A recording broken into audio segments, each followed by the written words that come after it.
বল তোমাদের বাপের বাড়ি পাড়ার। ও হাওয়া খেতে দাঁড়িয়ে পড়লো এখানে। মানে মেয়ের শুধু মিষ্টি, ঠিক আছে, আর জামাইয়ের ওই যে ওখানে ফল লুচি মিষ্টি অনেক হয়েছিল, তো মারা গিয়েছে। সেই এখনো 1 বছর তো হয়নি, তো তারই আর কি কালো ওষুধ চলছে।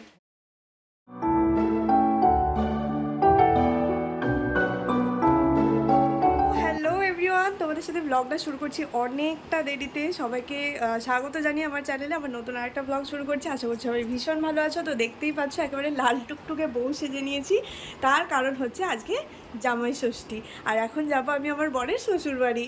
তো চলো বেরিয়েই পড়েছি, বেরিয়েই তোমাদের সাথে ব্লগটা শুরু করলাম। আর নীল ওদিকে রেডি হয়ে বেরিয়ে পড়েছে, ওর পাপাও বেরিয়ে পড়েছে। আর যত এক্সাইটমেন্ট শুধু আমারই, ঠিক আছে। এই যে এরকম করে সাজগোজ করেছি। আমার বরমশাইও কিছু, মানে ওকে বললাম একটা পাঞ্জাবি পরো, ও কিছু পরলো না, শুধু একটা জামা পরে নিয়েছে। হ্যাঁ, আমার ছেলেকেও একটা পাঞ্জাবি পরিয়ে দিয়েছি। তো যাই হোক, চলো আজকের ব্লগটা তাহলে এখন থেকে শুরু করছি, দেখতে থাকো। কি করতে যাচ্ছিস? কোথায় যাচ্ছিস রে? কোথায় যাচ্ছিস?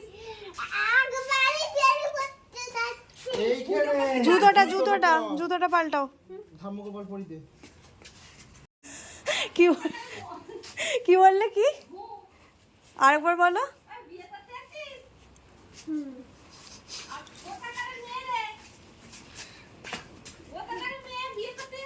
বল তোমাদের বাপের বাড়ি পাড়ার।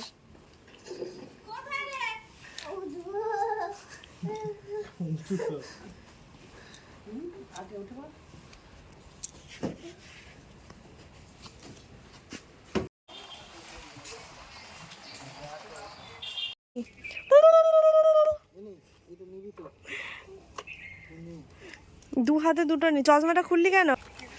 দু হাতে দুটো ধর। আয়।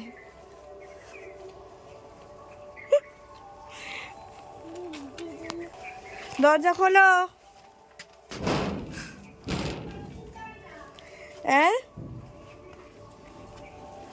এত সকাল সকাল তোরা এসেছিস? সত্যি? জামাই এসেছে গো, জামাই এসেছে। দাঁড়া, ও বাবা রে, জামাই এসেছে আমাদের। এসো গো জামাই। এই তো, আচ্ছা। ওই বাবা রে, এত কিছু এনেছে আমাদের জন্য। জুতোটা খুলে আগে। আচ্ছা, দেখো চিপস। দেখো চিপস। এসো এসো। ঘড়ি কি হবে? আসতেই উনি নতুন জামা পেয়ে গেছেন, আমাকে কিন্তু দেয়নি এখনো। হ্যাঁ, ওনাকে নতুন জামা দিয়ে দিয়েছে পরার জন্য। জামাটাকে এরই মধ্যে মুড়ে টুড়ে কিরম করে ধরে আছে দেখো। ঠিক আছে, পরে নাও। ও হাওয়া খেতে দাঁড়িয়ে পড়লো এখানে। থাক থাক, ওগুলো থাক, তুমি মনে করালে ইচ্ছা করে।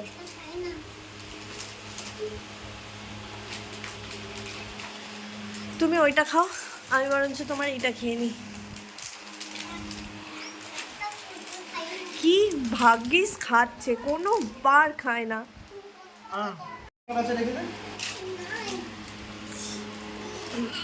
আমার জামাই কিছুই খায় না, ফলার তো একদমই খায় না। ওই জন্য ফলটাও বেশি দিইনি, ওই আমার কলা দিয়েছি আর একটুখানি চিড়ে মুরগি দিয়েছি।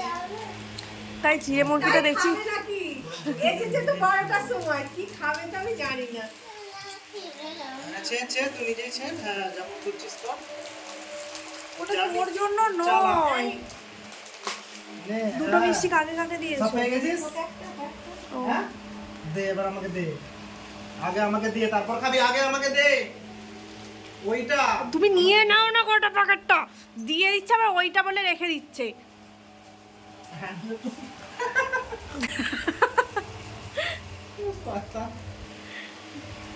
প্যাকেটটা দে, প্যাকেটটা দে আমাকে।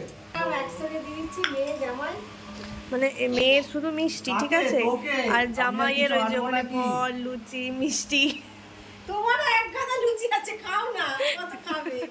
লুচি আলুর তরকারি। আমি বলেছি তুমি ওই ফল টলগুলো খেয়ে নাও। এবারে আমাদের আর কি কালা ওষুধ চলছে, ওই জন্য আমি খুব একটা নিয়ম কিছু করিনি। ওই হাতে টাকা বাঁধা ওসব পুজো টুজো দিতে নেই, কিছু করিনি, শুধু একটু জামাইকে আদর করে খেতে। হ্যাঁ, মানে এই কিছুদিন আগে আমার ঠাম্মা মারা গেছে, তো মানে অসুস্থই ছিল আর বয়স অনেক হয়েছিল, তো মারা গিয়েছে, সেই এখনো 1 বছর তো হয়নি, তো তারই আর কি কালো ওষুধ চলছে। খাওয়া অলরেডি শেষই হয়ে গেছে একদম। হ্যাঁ, আলু তরকারিটা ভালো হয়েছে। যাই হোক, রাতুল একটুখানি করে দিয়েছি বলি খেয়ে নিয়েছি, একটুখানি দিয়েছি বলে খেয়ে নিয়েছি। আমি ওই জন্য এবার ঠিক করেই রেখেছি। হায় হায়, আমি তো জানি বাবা আমার জামাই একদম কিচ্ছু তো কিচ্ছুই খায় না, একটু মাংস খেতে ভালোবাসে, তাই জন্য আমি মাংসই করেছি 2 রকম। রাতুল জামাটা পছন্দ হয়েছে তো? হ্যাঁ, ভালো হয়েছে। এটা কি বলতো, জামাগুলো ভালো, এটা যদি পিওর কটন হতো তাহলে আরো এটা তো লিওন কাপড়ের, এগুলো দামি কাপড় বলছে তো। হ্যাঁ, কিন্তু সুতি। হ্যাঁ, এগুলো গরম লাগবে না। এমন অ্যাটিটিউড দেখাচ্ছে যেন ও দেখতেই পাচ্ছে না যে আমি ওকে দেখছি। আস্তে আস্তে আস্তে। এই হেলমেটটা আমাদের নতুন গাড়িটার সাথে দিয়েছে। এটা কি ধরনের কেরামতি, হেলমেটের উপরে বসে ওকে নামিয়ে দাও, চাগিয়ে নামিয়ে দাও। আর চলে, এই যে নীলের এখানে লাঞ্চ এসে গেছে। জিজি মাছ, আলু ভাজা, পটল ভাজা, আবার মাটন, বাবারে। আয় নাও, ভাতের থালাটা কাছে টেনে নাও। এই হচ্ছে আমাদের লাঞ্চ। পটল ভাজা, আলু ভাজা, বেগুন ভাজা, চিকেন আছে, মাটন আছে, আর দই মিষ্টি। ফল টল দেবে বলছিল, নিয়ে নিই, আগেই খেতে লেগে গেছি। এত গরম লাগছে, আমার খেতে ভালো লাগছে না। আবার যে সকালবেলা লুচি খেয়ে নিয়েছি, আরই ভালো লাগছে না। যাই হোক, অল্প করে খাই একটুখানি। এই যে আমার জামাই ষষ্ঠীর শাড়ি মা বার করেছে, কিন্তু দেখানো হয়নি একেবারে। ব্লাউজ টাউজ না, আমার ফোনে দেখা যাচ্ছে একেবারে। ব্লাউজটাও রেডি করা আছে। মাকে অবশ্য আমি বলেছিলাম ফুল হাতা করতে, কিন্তু বললো যে যতটা মানে ছিট ছিল ততটাই আর কি হাতায় লাগিয়ে দিয়েছে, কিন্তু আমার মনে হচ্ছে না এটা ফুল হাতা হবে বলে। তো যাই হোক, 3/4 হাতা হলেও অসুবিধে নেই।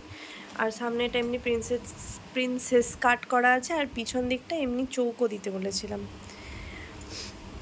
এই যে, ঠিক আছে, এটা হচ্ছে ব্লাউজটা, আর এটা হচ্ছে শাড়িটা। শাড়ির কাপড়টা খুবই মানে নরম, দেখে বুঝতে পারছো কি না জানি না, কিন্তু খুবই হালকা, গরমে পরার জন্য অ্যাপ্রোপ্রিয়েট। কিন্তু গরমে আমার মা বলছে কেন ফুল হাতা ব্লাউজ করতে বলেছিস, কী করে গরমে পরবি। তাও ঠিক, গরমে হয়তো পরা যাবে না, অন্য ব্লাউজ দিয়ে পরতে হবে, কিন্তু এর সাথে এটা আমার একটু ফুল হাতা ব্লাউজ করানোর ইচ্ছে ছিল। তো মাই করে দিয়েছে, ব্লাউজটাও বানিয়েই দিয়েছে, মানে মা বানায়নি, কারোর কাছ থেকে আর কি বানিয়েছে, তাই তো। হ্যাঁ, সেই এখানে আমাদের এখানে একজন ব্লাউজ বানায়। তো আমার বোনের বিয়ের সময় সব ব্লাউজগুলো আমার বৌদির রিসেপশনের ব্লাউজটা বানিয়েছিল। বৌদির মানে দাদার বিয়ের সময় আমাদের যে শাড়িগুলো কেনা হয়েছিল, সেই ব্লাউজগুলো বানিয়েছিল। তো তার কাছ দিয়ে এই ব্লাউজটাও বানিয়ে একেবারে রেখেছিল, ওকে দেবে বলে আজকে। তো এখন যাচ্ছি বাড়ি। মাঝখানে তো আর কোনো ভিডিও করা হয়নি। আজকে বাড়ি না গেলেও চলতো, কারণ কালকে আমাদেরকে আবারও মানে আমার বাপের বাড়ির ওখানেই যেতে হবে আর কি। তার কারণটা আমি তোমাদেরকে পরের দিনই জানাবো। আর যেহেতু আমাদেরকে কালকে আবার যেতে হবে, সেই জন্য নীলকে আজকে আর আমরা নিয়ে আসিনি। আর এখন আমরা যাচ্ছিলাম তেঘরি মায়ের মন্দিরের পাশ দিয়ে। এবারে তো পুজো 2 রকমভাবে হয়েছে, আজকে মন্দিরে পুজো হচ্ছে, তাই ভাবলাম একবার মন্দির থেকে দর্শন করে যাই। যাই হোক, চলো আজকের ভিডিওটা এখানেই শেষ করছি। সবাই খুব ভালো থেকো, টাটা।